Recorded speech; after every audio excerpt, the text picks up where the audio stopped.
Hi everybody, welcome to this Farnham Health and Wellness chat with myself and Christy and Matthew. We are three hypnotherapists local to Farnham in Surrey, and we're really going to just have a chat this evening about hypnosis, hypnotherapy, what it can be used for, how you can use it at home, our experiences, and whatever we come up with in our conversation over the next 40 minutes. Between the three of us, we had a little chat yesterday about what we're going to talk about, and I think we just kept going off on tangents about different interesting things, and so hopefully we can just bring that into this talk this evening. I don't know how we want to start.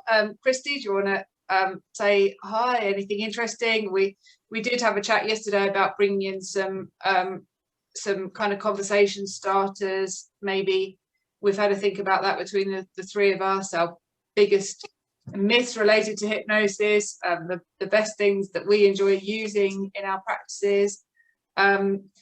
Yeah, I'm Juliet and I work in Farnham in Surrey. Christy, do you want to quickly, say who you are and where you work, and Matthew the same? Yeah, absolutely. Great to join you this evening. I'm Christy Roxburgh, and I conduct my practice from my home in Ash, which is just a few miles outside Farnham. I specialise predominantly in working with sports people, so both amateur and professional athletes. And I've got a real interest in using NLP techniques and some sports psychology kind of mixed in with the hypnosis as well. And I'm particularly interested in teaching clients about self-hypnosis. So that's the majority of the kind of the techniques that I use. I'm at Pike, Change Now Hypnosis, based out of Aldershot, but obviously now online, so do stuff all over the planet really. Also an author of Worlds Apart, Understand Your Past, Navigate Your Future, which is all about transitioning from military life to civvy street, being ex-forces myself. And my passion really is sort of anxiety, stress, trauma, and using many different techniques that which is obviously relevant to the individual, because as we know, each individual is a different person. Yeah. Okay. So, Christy, you told us yesterday about this book you've been reading on self-hypnosis. Do you want to tell us a bit about self-hypnosis, what you've learned from reading the book, even though you're obviously very experienced at hypnosis yourself and helping other people get into that hypnotic state? I don't know if you're like me and you kind of don't necessarily practice what you preach all the time. Maybe there isn't time. And so what kind of, through your reading, have you learned that you could teach us and teach anyone at home listening? I think you're right. It's a book I came to fairly soon after I started practicing, actually. So I did my diploma back in 2011. And the reason for doing that was because I've always been interested in sport and just physical activity, and just taking but completely amateur approach to it myself. But I got into running, and I'd never really been a runner. I was never a fast runner when I was little, and I think I had this kind of mental block. I am not a runner. Someone convinced me to try going on a treadmill, and hated it. And did a year or two of trying to get out running on my own, but it was just there was a bit of a blocker, and I didn't really enjoy it. I joined a running club, and it kind of turned it around. But I decided to study hypnotherapy, and then because of having awareness of my own mental block about some limitations that I put on myself, I think this I am not a runner thing, I thought, well, maybe I can use some of these practices myself. So I did some extra studies in sports hypnosis and sports psychology, and also found this book about self-hypnosis and thought, well, maybe I can just teach myself, because like you say, I was starting to see clients and seeing really positive results with them, But when you actually sit down and you think, okay, I'm going to use some of these techniques myself, doing a guided hypnosis session for yourself is actually quite challenging, because if you're talking to yourself, then you're not really following it, you're not really getting into it yourself. I tried doing some recordings of myself as I would to a client and listening to it back, but I felt it was a bit scripted and I was doing it as though it was for somebody else. So I thought, right, well, let's go into this book and see how it can help me. And to be honest, it's still an ongoing journey. And it's probably, I think, one of the most challenging things is to be able to hypnotize yourself. And it takes real practice. I think anybody can do it. And actually all hypnosis, I think, is really self-hypnosis, because as you know, when you tell your clients, one of probably the biggest myths is, am I going to be totally under your control? Are you going to make me do something weird? Am I going to forget everything I've said? Am I going to say something embarrassing? Those kinds of things. Don't you wish that was the case? Sometimes as a hypnotherapist, I think I wish I could. Yeah, wouldn't our jobs be easy if I could just click my fingers and your problems will be solved, if only. So one of the myths was, you know, that you're not in control of yourself. And actually now what I tell clients is the hypnosis is yours. You know, if you want the hypnosis to really work, if you want it to be experienced in a certain way, it's really up to them. I'm guiding them, I'm suggesting, I'm helping, but the depth, the you know, I don't want to use the word severity, but the effectiveness of it really is theirs. So for the control freaks out there that say, oh, I don't think I'm going to be very good because I don't like being under someone else's control, I say, brilliant. If you're a control freak, it's going to work really well for you, because guess what? You are in control. It's your hypnosis, and you are ultimately, you know, it's my job, but they are ultimately responsible for the effectiveness of it, in how much they want to get into it. So the long answer to your easy question is, actually the book has shown me that there's various different ways to get yourself into a hypnotic trance. The best way is to listen to either a recording of somebody or a real life voice, obviously, but with a lot of practice, when you find out what really works for you, whether it's visualizing something that you know well, or whether it's visualizing something that where the place you want to be, and particularly in sport, I find that's helpful, because a person might say, I want to see myself winning the race. It's like, well, okay, let's mentally rehearse that. It's all about mental rehearsal, really. And then what I would teach the person is how to get themselves into that similar state when they get home, to be able to continue that mental rehearsal when I'm not there. And I can never be at the start line with that person. I can never be on the edge of the diving board or in the boxing ring or wherever they are when they need to be at their best. So it's about teaching them how to do it themselves. So yeah, it's a long journey, but the book showed me really that it's all about teaching somebody how to find their own triggers, really, if that makes sense. Yeah.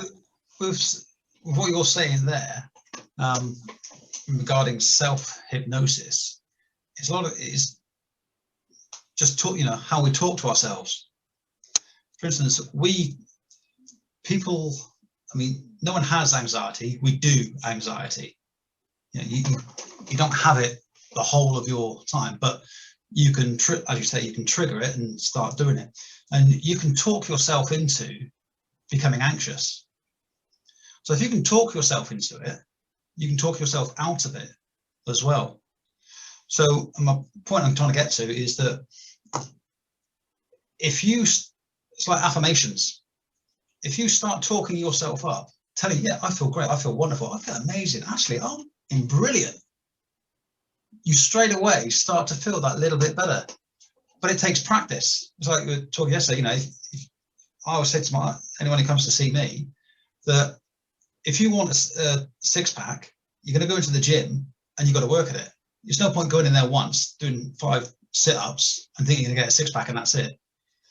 The whole thing is you've got to continuously work at your own wellness, your own well-being. And hypnosis is everywhere. I mean, you look at the news now with COVID. It's so the planet is so split on it, on what's right, what's wrong, what's good for you, what's bad for you. The whole scenario. I mean, that's a perfect example of hypnosis. Hitler was a master at it. Mass hypnosis. Look what he did. You know, so, and a lot of it is your beliefs in what you believe yourself to be, and how you see yourself. And it starts, you know, from within, that you've got to love yourself, like yourself, and start going, actually, this is the type of person I want to be. And by doing that, you can become the person that you want to be. And you don't need to sort of get the old swinging watch sort of thing and zone out. I think that there are different, there's different levels of it. My personal opinion. I think that's so relevant. And when Christy was talking, it made me think actually how much people could use self-hypnosis in this current time. And then Matt, you've kind of brought that in about the current time, and thinking about how powerful it would be for people who are really struggling with, you know, there's maybe the kind of Surrey problems, if you like, of not being able to go on holiday or something, but then, you know, more, you know, perhaps not being able to go to your favorite beauty spot, or just not being able to do the things you want to do. If you can use that hypnotic state to be able to visualize yourself being in those places, I mean, I know, and I'm sure you guys are aware as well, and it's great for people at home to realize that our brains can't tell the difference between real and imaginary. And that's how a lot of the stuff, Matt, you were saying works, because you really create these things in your mind, then your brain behaves and reacts as if it's really happening, as if that really is the case, and then it becomes the case. And so for those people at home right now, you know, just as a helpful little tip, who are really struggling with the current situation that they find themselves in, to be able to take a moment to rest there on, you know, on their sofa, on their bed, and do whatever they can to visualize that place that they want to be but can't be, and then the brain will have the same reaction as if they really are at that place doing that thing, and hopefully bring that joy and pleasure that they're not getting. So yeah, getting out, for instance, getting out a photo album and looking at, like, if you went away last year, look at last year's holiday and just reminisce over that, because then your imagination gets going. Yeah. And you know, and as we said, you know, the brain doesn't know the difference between imagination and reality. It really doesn't. So in that respect, by looking at those photos and going over and remembering those good times, that'll get all the chemicals, you know, the hormones and that going to reproduce the happy hormones, you know, the dopamine and what have you, to put you in that happy mood. Yeah. And obviously it can work the other way, whereas if you sit there on your backside just thinking about, oh, woe is me, everyone's dying left, right and centre, when actually, in fact, no, they're not. Yes, there have been a lot of deaths, but not everyone left, right and centre. And there have been a lot of people who have been really ill. You know, I'm not saying there isn't. But if you focus on that, that's all your brain is going to be, you know, compacted with. And it's a downward hill. I think there's a lot to be said about people's expectations about what hypnosis is as well, because, and I don't know about both your experiences of people that you've spoken to, and they've sort of said, oh, I'm not sure if I was in hypnosis, or it felt different but not how I expected. And it's sort of, actually that's part of the brilliance of it, is because it is different for everybody, and it might be different every time you do it. It might be different to if someone went to see either of us three or someone else, depending on what techniques you use. And also, as you were saying, Matt, if someone is thinking about memories, then it'll just be, oh, you know, that was a pleasant experience, but they won't actually realize the depth that they've been and the importance, that the positive benefit that it can have, even if they sort of don't feel like they've gone completely unconscious. It's almost that expectation about what hypnosis sort of should be. And it's like, there's no should, because even if you're in a light trance, you know, even if your brain waves are only sort of in light alpha as opposed to sort of full delta or theta brainwaves, you know, obviously then you're asleep. So there are, like you say, there's a vast range of brainwaves that the brain goes through, and it's not like you have to hit a specific brainwave in order to have the benefit from the hypnotic state. It's about the passion that the person puts into it, about the depth of the imagery, about what they want to achieve from it. That's the kind of most important thing. Yeah, exactly. That's a good point you brought up there, actually, with people that you know, they come to you and say, oh, well, you know, I didn't go into hypnosis. So one thing I do now with everybody who comes to see me is, you know, what do they call it? Magnetic fingers. The induction medium magnetic fingers. So what I'll do is I'll get them together and I'll stick their hands together to prove to them that they've been in hypnosis. If they aren't in hypnosis, they can pull their hands apart. Whereas if they're in hypnosis, and I say, right, now you can't pull your hands apart, and they go, right, you know, have a look, try and pull your hands apart, and they're going, why can't I do that? So it proves to them straight off the bat that they're in hypnosis, which then tenfold, you know, it makes, or it helps, I don't know if it makes, but it helps with any other suggestions or directions that you're giving to them, so that they can't turn around and say, oh, well, I didn't go into hypnosis. Yeah, I think making people aware as well that that so often hypnosis in a therapeutic setting is related to relaxation.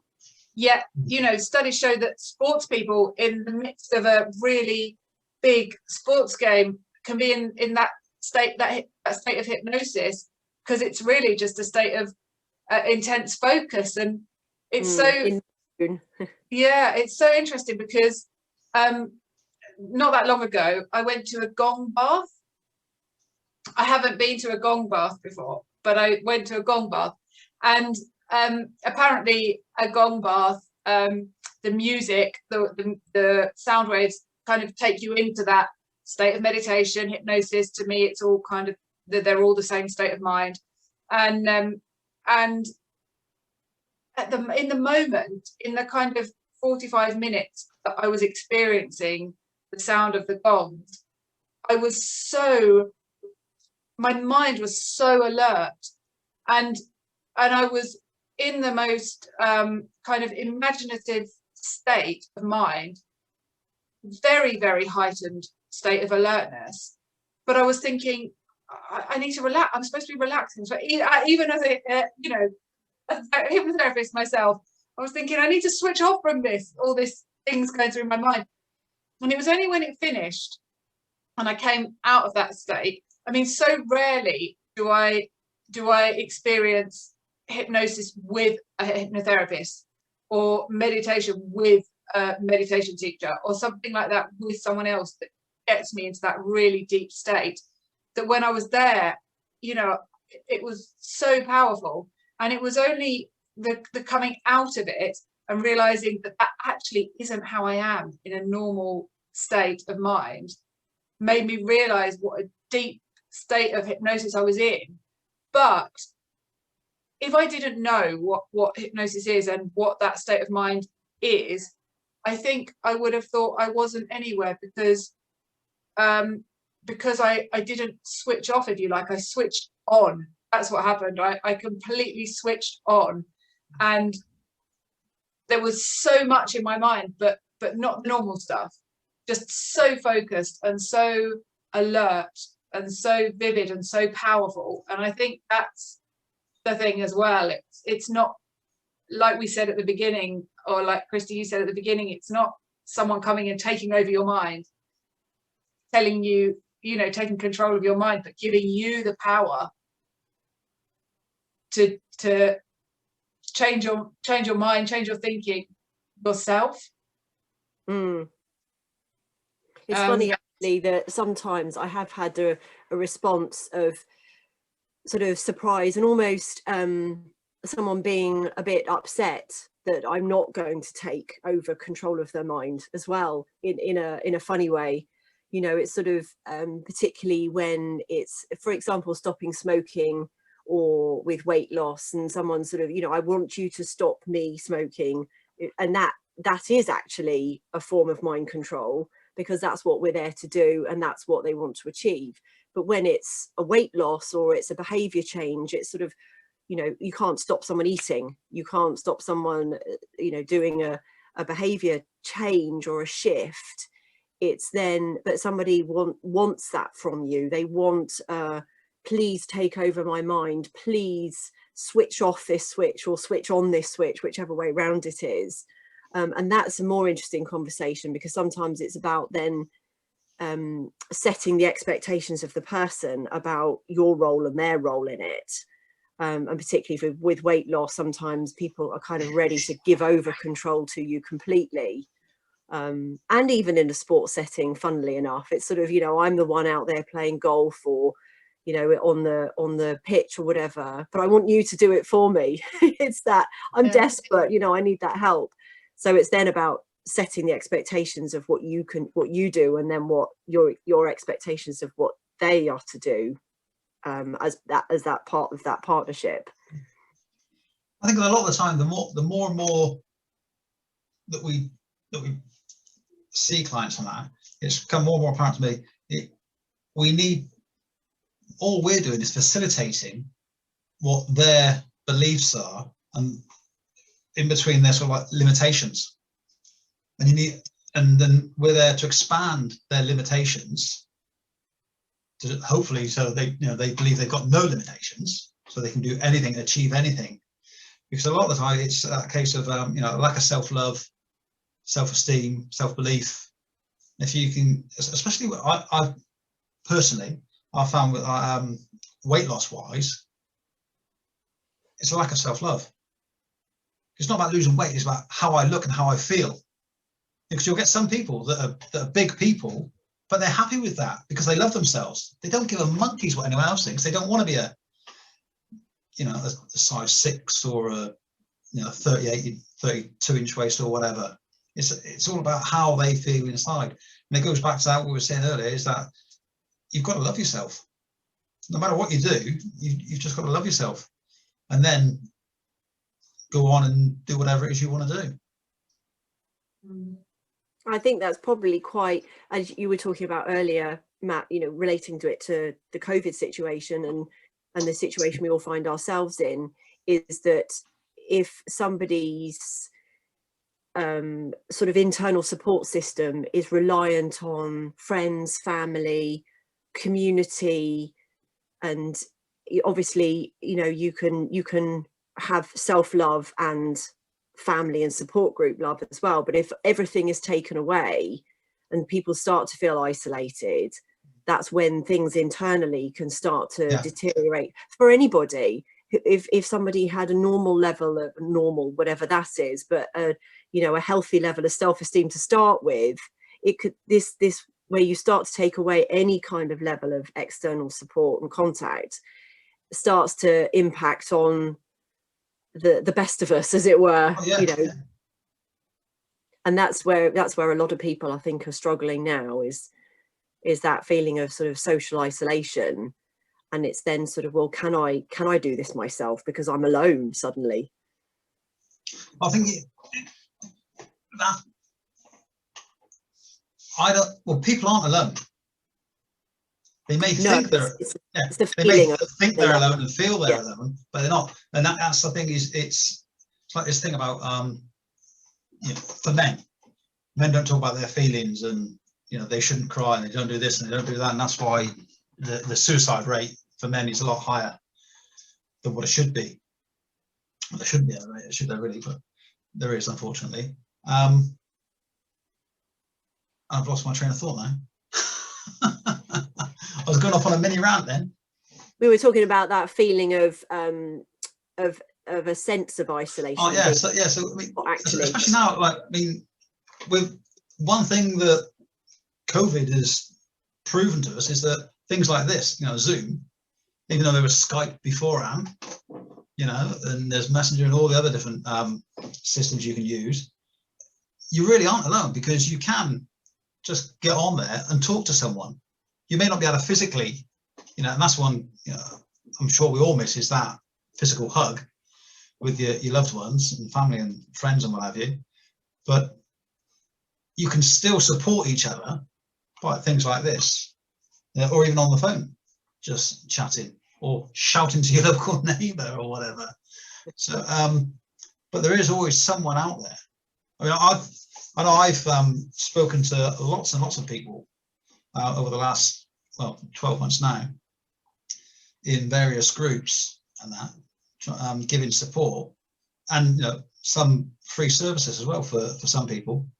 But it's being aware of yourself, of how you are internally, and then recognise, once you've recognised that, is then having the courage to say, I need help, or, you know, or someone please talk to me.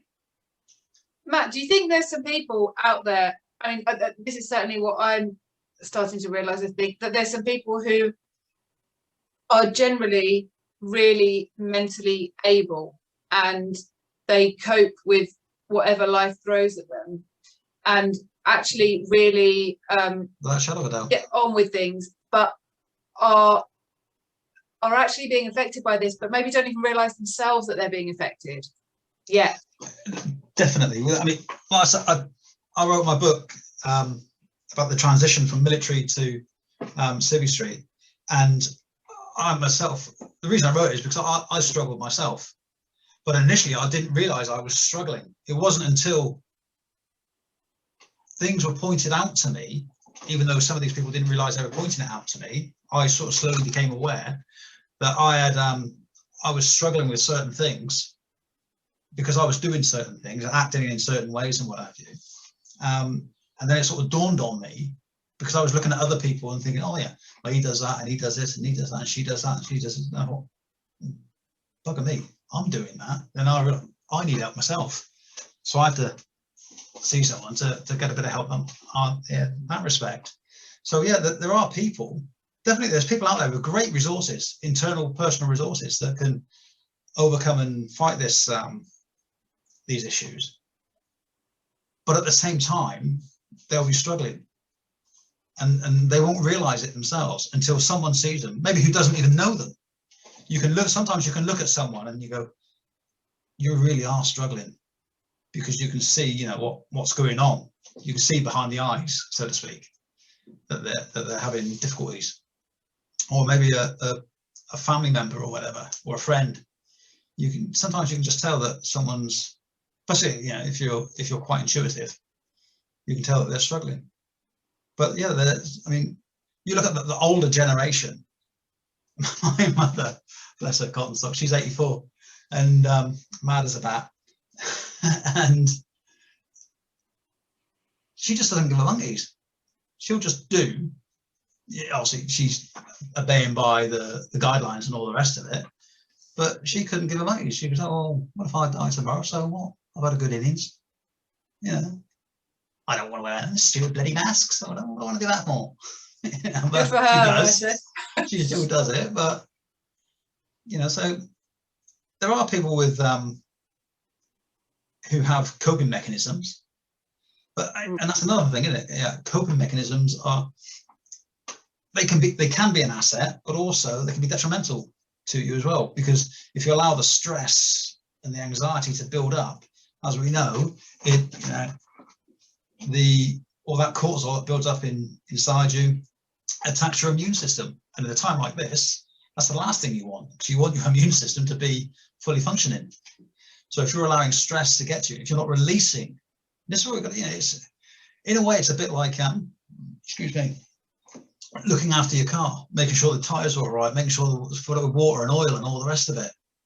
If you don't keep looking after yourself, if you don't release the stress every now and then, and there's lots of many different ways you can do that, if you don't do that, you're just going to carry it. It's going to build up until eventually you're going to get ill. And you know, the people who are stressed a lot, or the people who get ill a lot, because that stress is getting to them, getting to their immune system.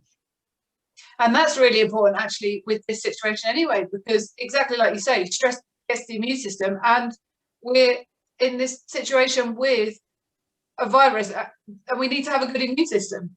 Yeah. So it's really key, if there's anything going on for people, any kind of stress.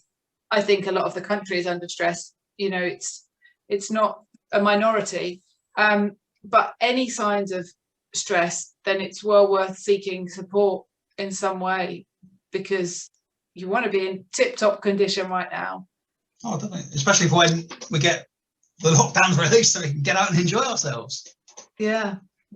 But and there's so many different things you can do to release stress.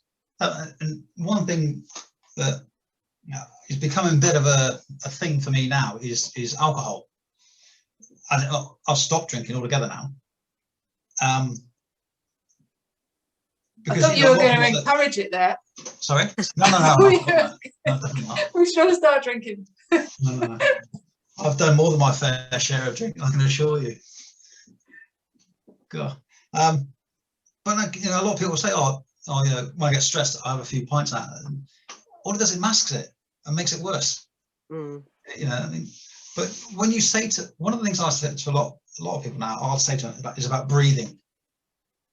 I mean, it's the most essential part of us living, and we don't do it properly. And people will, well, I do. I breathe through nose, out through mouth, and that's it. Yeah, but there's a proper way to breathe, and if you sit down and you breathe properly, slowly, and you keep practicing it and doing it, so it becomes second nature.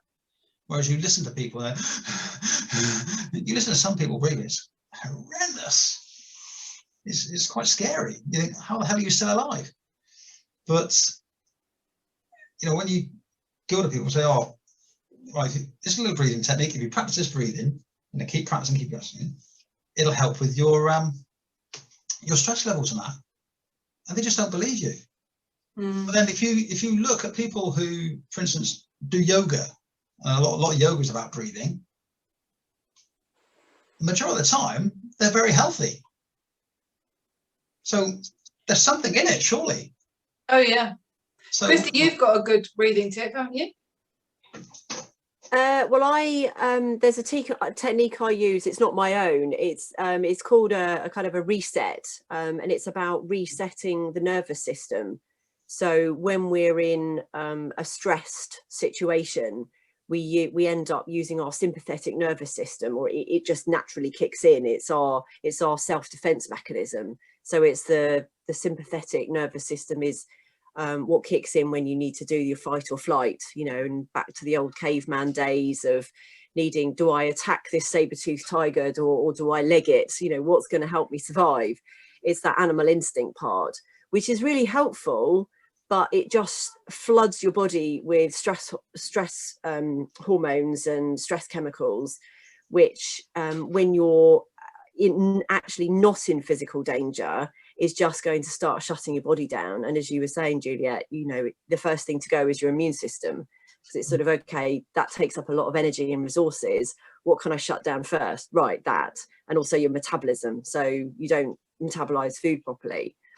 And when you start in your fight or flight, you're breathing, you breathe heavily, you breathe quickly, because you need to be prepared for action. So the parasympathetic reset is just another breath work, but instead of counting the breaths, you don't try and force it. You just kind of some people suggest using the hand and actually just doing a physical stroke down the body. So starting at the collarbone, and as you breathe out, down to just below the navel, back in and then out, and just repeating that. And you might start off literally, but actually moving your hand kicks in that awareness of, how am I breathing? And then slowly that will start to calm down, and the parasympathetic nervous system will just naturally start to kick in. So it's like any breathing technique, whether it's 7-11 breathing, whether it's the left nostril, right nostril breathing, any of those, it's about regulating the breath. What do you teach, Matt? There's a lot of different techniques. one for if you're starting to become anxious is the box breathing. Some people teach it differently. Some people say 4 seconds. I personally say for a count of 4, because depending on when you recognize you're becoming anxious, because obviously everyone's different, and they may recognize it early, they may recognize it a lot later. So breathe in for a count of 4. So it could be 1, 2, 3, 4, or it could be 1, 2, 3, 4. So breathe in for a count of 4, hold it for a count of 4, breathe out for a count of 4, hold it for a count of 4, and you do the cycle again. That's why it's called box breathing. So in, hold, out, hold, in, hold, out, hold. You keep doing that. And that's again, as Christy was saying, it basically calms down. Obviously, basically you're reverse engineering what anxiety is doing to you in the first place. Because the mind and body work together without a shadow of a doubt. So that when you become anxious, your heart starts pumping, you start breathing quicker. So if we can start slowing our breathing down, our heart rate starts going down, and the brain goes, oh, I don't need to do anxiety because my breathing's calming down and my heart is going back to a normal rate. So I don't need to do anxiety. So it's just a reverse engineering technique. I mean, that's what you're doing. If we listen to our body a lot more, it might sound a bit woo-woo, but if we just follow Mother Nature, really. Well, we are nature, aren't we? Exactly. I mean, we are nature. And we're made up of God knows how much water, aren't we? Yeah, well, we're natural. I mean, you can't get... So, we just follow Mother Nature and we'll be all right. Yeah. It's interesting going back to what you were saying about alcohol, actually, because I think that's really relevant for this current time, because I've kind of spoken with a lot of people, had quite a few people come to see me who have taken up drinking in a way that they wouldn't have done before.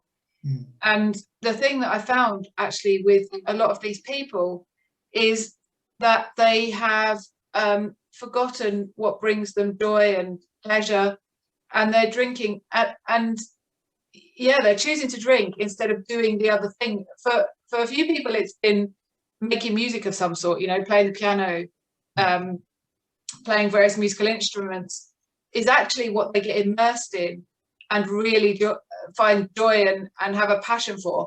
But they're forgetting. And I spoke with one person who was almost drinking to get through the TV that they were not having to watch, but there was kind of nothing else. They were finding nothing else to do because they'd forgotten what their pleasure, their real pleasure actually was. And then other people who maybe have busy lives and aren't usually at home very often in the evenings, but are now finding themselves at home and have just got into this rut of buying alcohol, and not, couples that aren't even communicating with each other. They're just, one of them's going out and buying the bottle of wine thinking that they'll have it as normal, and there's been no communication of, shall we have a drink tonight or should we not? They've kind of relinquished control, and it's just become the habit.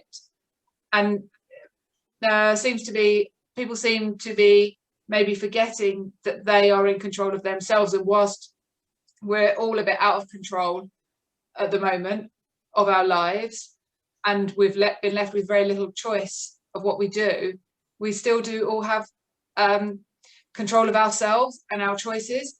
And so within our households and our families and ourselves, remembering that we are in control, and remembering every day when we wake up to make choices and assess right ourselves. Actually, with that drinking, as you're saying there, I mean, one of the reasons I stopped drinking was because I came to realize that I wasn't a raving alcoholic or anything like that, but I would become argumentative. Someone would say something, and I'd just argue for the sake of it. I was being unpleasant, basically. Not all the time, just no, and I didn't like it. So I thought, oh, I'm just going to stop and see what happens, and rather liked it. But my point is that with the drinking thing, it's like you mentioned, they sit down, they're watching TV, they've got nothing to do, so they go and get a drink. Now, I'm a big rugby fan, and I could sit down, and I'd have sort of like 6-8 cans in one game of rugby, not a problem. But it would always be either 3 or 4 in each half. It'd have to be an even number. And if I was getting close to half time and I still nearly had a full can, better drink that quickly because from about half time and then I've got to do. So in a way, it's a form of self-hypnosis. You know, TV's coming. Oh, darling, our favourite program's coming. I'll sit down. I've got a bottle of wine. And so it's not routine. It's actually hypnosis. You've hypnotised yourself into doing it. You go to whichever supermarket you go to, and you see the, buy 3 and only pay for 2 type thing. That in itself is a form of hypnosis. They're marketing techniques. You know, they put these things on the end of the aisles for a reason.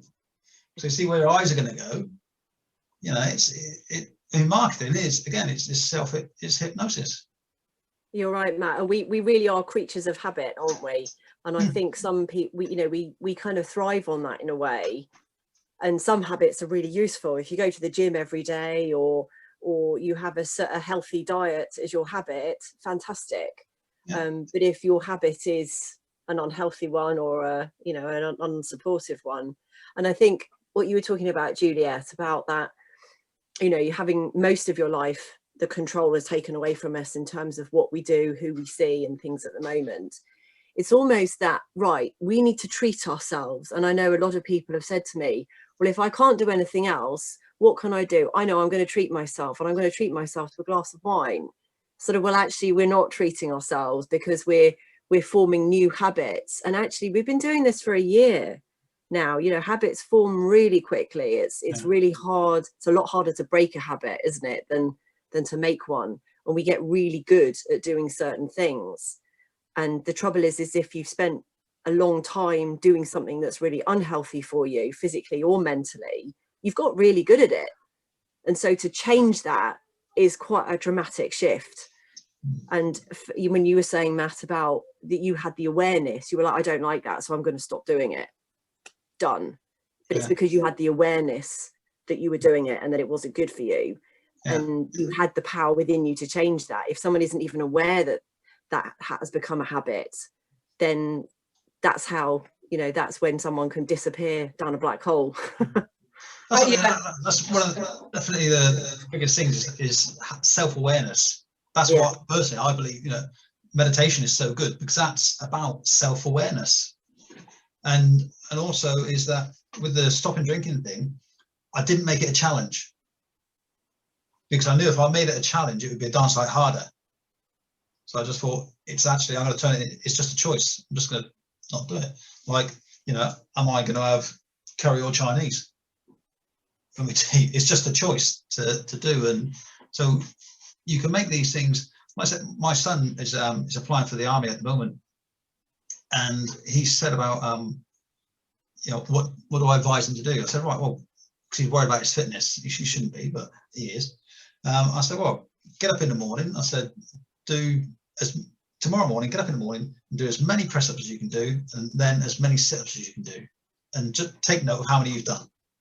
And then the following day, do the same for that week. So let's say you do 20 press-ups, 20 sit-ups, and for that week, do that every morning when you get out of bed. Do that. All right, and then the next week, see if you can put another 2 or 3 on the end of it, and keep working up to it. Oh, but I don't like doing it. So you might not like doing it, but as soon as you start doing it and it becomes a habit, you'll get into it and you'll start enjoying it and you'll want to do more.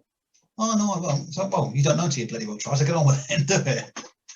So, but it's like you say, it's when you start to do a habit, it's not much fun. No. So when you start smoking, that first puff on a cigarette is bloody horrible. I don't know if you've ever smoked, but when you're whatever age, I think I was about 13, 14 when I first had to go, and it was bloody horrible, but you want to do it because you want to fit in with the crowd and all the rest of it. But that first puff on a cigarette when it gets down your throat is disgusting. It's like your first drink of alcohol. It's bloody horrible. And that's great for people when people want to stop those things, stop the smoking, stop the alcohol, take it taking themselves, if they can't do it themselves, you know, come and see a hypnotherapist. But if they can do it themselves, taking themselves back to that really horrible experience, that really horrible time, and bringing that back as the memory and the thought can be off-putting enough, because that can really cement that new choice. Yeah, it can for some, for definite. Yeah, the aversion technique, isn't it? Yeah, we're coming to the end of our well, we're at the end of our time. We're over time. So we should we should stop. But I've really enjoyed talking. Hopefully, if people have enjoyed listening to us, and will continue to enjoy listening to us on YouTube and the podcast that I will put up. Laura sent a message to say thank you. I don't know if everyone can see that. But we will have to do this again, I think. And there's loads more to discuss. There's so many things that you've both said that I've been thinking, oh, that's a thought. I would like to ask their thoughts on this and that. And so let's do it again at some point. I think we should have taken some questions from Laura, see what she wanted to hear about. Yeah, Laura, do you have any questions? Not that I can think of at the moment. Maybe if anyone post watching after it's been put live, have any comments, if people are able to submit comments, then we can tailor the content of future discussions based on what people want to hear about. Yeah. Absolutely. And even emailing us individually as well. I think we're all happy to answer emails. So yeah, for sure. I'm gonna on the YouTube clip and the podcast, I'll put all of our websites anyway, so people can contact us all. But yeah, unless either of you guys have any kind of last minute words of wisdom to share. Breathe properly. Breathe. Yeah. Learn to breathe. Keep breathing, absolutely. And I think we all said it, but into your abdomen, and your chest will tighten when you're feeling anxious, and it will be hard to breathe if you breathe into your chest when you're feeling anxious. So yeah, definitely. Okay, guys, it was lovely to chat to you, and I'm going to push end, and I'll speak to you all soon. Great. Thanks very much.